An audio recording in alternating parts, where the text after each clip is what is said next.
आज होती हरितालिका, म्हणून लवकर उठून घरातली कामे पटापट आवरायचा निर्णय घेतला.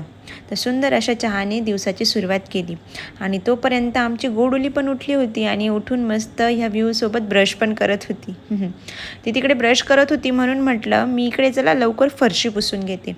फरशी पुसायला सुरुवात केली आणि पटकन सर्व रूमची फरशी पुसून घेतली. तोपर्यंत मॅडम आल्या पण आणि इकडे आय मेडिटेशन करत होत्या. फिशसोबत तिच्या गप्पा चालू होत्या. फिशूला बाय बाय बोलून मग आली आईसोबत तुळशीची पूजा करायला. मी उंबऱ्याचे पण लेपन केले आणि त्यानंतर पंचामृत बनवून घेतले आणि मग माऊची पेज बनवायला घेतली. पेज बनवून झाल्यानंतर तिला ती खाऊ घातली आणि मग मी घेतली माझी तयारी करण्यासाठी.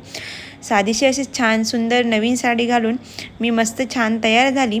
आणि हे बेलाचे झाड जे की आम्ही माऊच्या 6 मंथ बड्डेला प्लांट केले होते, तर त्यातूनच भोलेबाबाचे शिवलिंग बनवण्यासाठीची मी माती घेतली.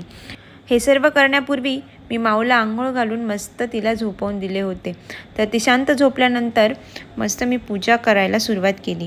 तर बऱ्याच जणांना माहीतच असेल की हे पतीच्या दीर्घ आयुष्यासाठी किंवा चांगला पती मिळावा यासाठी हे व्रत केले जाते. पण यामागे एक सखीची सुद्धा कथा आहे, जी की आहे एका सखीच्या धाडसीतून तयार झालेली.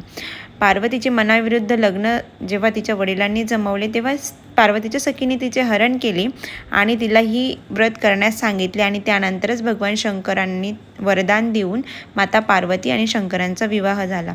मी ही पूजा करेपर्यंत हे बाप बेटींचा मस्त डान्स चालू होता आणि आमची गोडुली पण उठली होती. मग तिचं बाबांनी आवरलं आणि तिला पण हेच बाबा जन्मोजन्मी मिळावे म्हणून तिने सुद्धा बाप्पाची पूजा केली. आणि त्यानंतर इव्हिनिंगच्या टाईमला मस्त आम्ही भोलेबाबाच्या मंदिरात गेलो. तिकडे पण ती खूप छान रमत होती. तिथे हरितालिका होती आणि दुसऱ्याच दिवशी बाप्पाचे आगमन होणार होते, म्हणून संपूर्ण मंदिरामध्ये भजन चालू होते. तो जल्लोष आणि तो आनंद, ती पॉझिटिव्हिटी हे बघून ना खूप भारी वाटली. मंदिराजवळूनच बाप्पाच्या पूजेसाठीची हारपत्री घेतली आणि बघा ऋषू त्या पिशव्या घेऊन मी माझी पर्स घेऊन मस्त न लाजता चालला होता. आणि कदाचित हेच माझ्या हरितालिका व्रताचे फळ आहे. And with lord's blessing we ended our day. Bye bye.